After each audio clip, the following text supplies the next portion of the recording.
Welcome to Temple Builders Coffee. Temple Builders, we problem solvers. Temple Builders, safety first. Okay, Temple Builders, today we talking about applying pressure. Now, there's different ways that pressure can be applied.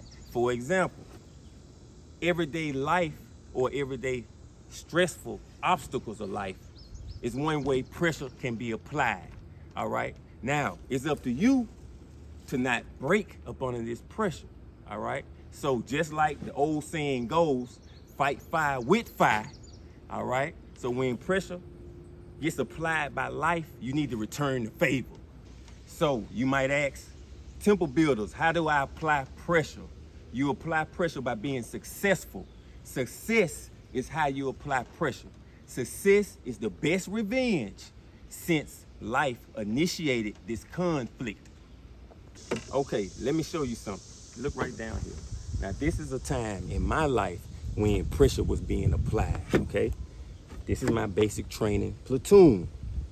Fort Benning, Georgia, Delta Infantry Platoon, 4th, 1st and the 50th. It's me back here with the big head and the big ears. Yep, that's me right there. Both of my drill sergeants was cool, all right? Can you tell that's me? Hey, this right here was a major accomplishment in my life. That's why I'm showing you this. I feel like during this time, I was applying pressure. Now, come, take a look right here. Right here, another accomplishment in my life.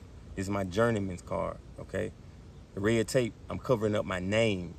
Another time pressure was being applied. I had to apply pressure back in order to be successful. I'm covering up my name because I don't want to tell you right now, maybe in the future. Also, my home's licensure test. Now you might say, Temple Builders, why you showing me all this? Well, I'm showing you this because I feel proud about this, but also, me personally, I don't like listening to nobody that ain't did what they said they did. Now, since we got that out the way, I want to talk about how the military and the construction industry are very similar. The military is used to protect the country, and the construction industry builds the country. Now, in both of these occupations, the military and the construction industry, a lot of pressure is going to be applied, particularly in the construction industry where suicide is very high. Now, 6,000 construction workers died of suicide in 2022.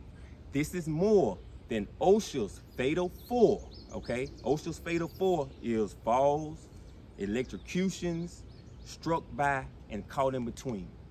Suicide occurs in the military as well. In that basic training picture I showed you, several of those guys dropped out because they went on suicide watch, okay? For some of them, it was serious, and for others, it was just a tactic to get out of their contract.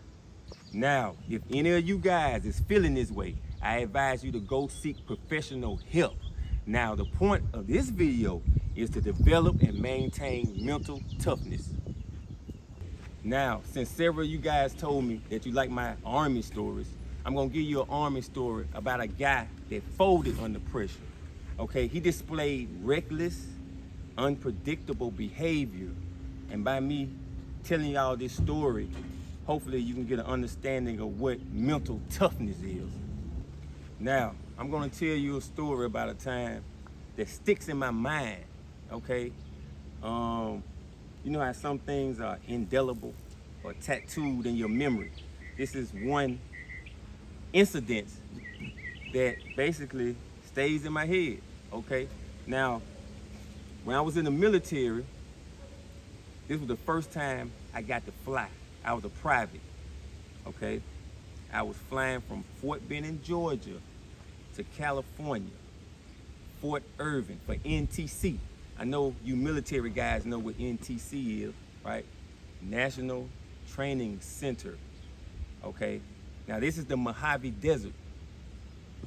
Now we're going out here for warfare games. Now, when I was in the military, we used a system called Miles Gear. Miles Gear is when you had a harness on and it had these sensors on your harness. You would use blanks in your gun, and when your gun fired, it'll vibrate on the end of your barrel, you had a little laser. So when your gun vibrated, that laser would shoot off. And when that laser hit someone's sensor, it would go off. Beep! Continuous beep. And it couldn't stop. So this is how we play these war games, okay? Now, take in mind, during these war games, people get killed all the time, okay? For instance, when I was there, someone got ran over by a military vehicle. I believe it was a tank. Also, someone got hit by actual rounds. Somehow, real rounds got in the magazine of a private's, I think he had an M16. So somehow, actual rounds got mixed in with the blanks, okay? And it hit a sergeant, and that sergeant died. Now, like I said before, take in mind that on these drills, soldiers get killed all the time. Now, we're out there in pitch black dark, okay? I believe it was a little light. We got a ruck on. It might be close to a 100-pound rucksack. We walking in pitch black because we're using a monocular. At that time, we had monoculars. A monocular is one optical. And so I'm looking through night vision goggles, okay? It fits onto your Kevlar, and the other eye is free. So what I remember, we on the ridge. At this time, we're looking for the enemy, okay? We're looking for the enemy to apply pressure. Now, we're on the ridge. I remember walking on the ridge. Now, I'm thinking to myself, I know in the daytime you wouldn't walk on the ridge, but I think this was the only avenue we could take. Now, we're walking on this ridge, and it's dark. And I remember the lieutenant. I have a lieutenant that's in front of me. He has an M4. I'm behind the lieutenant. I got a M16, 3-round burst. Behind me is another private. He has a saw, which is a squad automatic weapon. And the other guy, I believe, had a 240 Bravo, which is another machine gun, belt fed. We're going in this direction towards the enemy. All of a sudden, like I said before, this is not actual war, this is war game, all right? So like I said before, we take fire 12 o'clock. Take in mind, the lieutenant is in front of me. Now, many soldiers know lieutenants sometimes are not respected at times, particularly when they just coming from college and they don't have no experience. And these NCOs, a lot of these NCOs stand for non-commissioned officers. A lot of these NCOs done had combat, okay? So it take a while for these officers, some of them, like a lieutenant, and this guy was fresh, okay, to get respect. He was fresh, but he was also goofy too. I'm gonna tell you what happened. Now we take fire at 12 o'clock. And I can see the muzzle flash coming from right here. And he can see it also. This was his reaction to pressure. Once we take fire, pop, pop, pop, pop, pop. Okay, now I'm looking to see where it's coming from. This is his reaction. Now wait a minute, he's facing this way. He has an M4. When the pressure hit him, this is his reaction.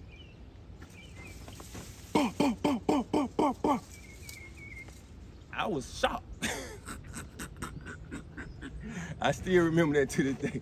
So, and this didn't nobody tell him to do that. This was his reaction. His reaction was to turn around and shoot me, the other private, and 2 more privates behind him. You know what I'm saying? He definitely got in trouble for that. Okay, so this was one of the incidents that stuck in my mind about how pressure can come up on a person and cause them to act real erratic. And I was mad at this guy, but of course he's a lieutenant. But then, at the same time, the squad really did not like this guy. I believe he got moved somewhere else. But right there at that time, I said to myself, ain't no way in hell you gonna put me in war with this guy, okay? But I'm giving you that to let you know you have to govern your mental, okay? Your mental or your mind is gonna govern your emotions, okay? Now, as you go through these experiences, you're gonna get seasoned, okay? And you don't wanna make any mistakes like that lieutenant made. And I got some more stories for y'all. I ain't gonna keep y'all up here too long. Now, if you like this information, hit the like button, okay? Hit the notification bell. And like I said, I want you to apply pressure, because applying pressure is being successful and achieving your goals. Temple, build.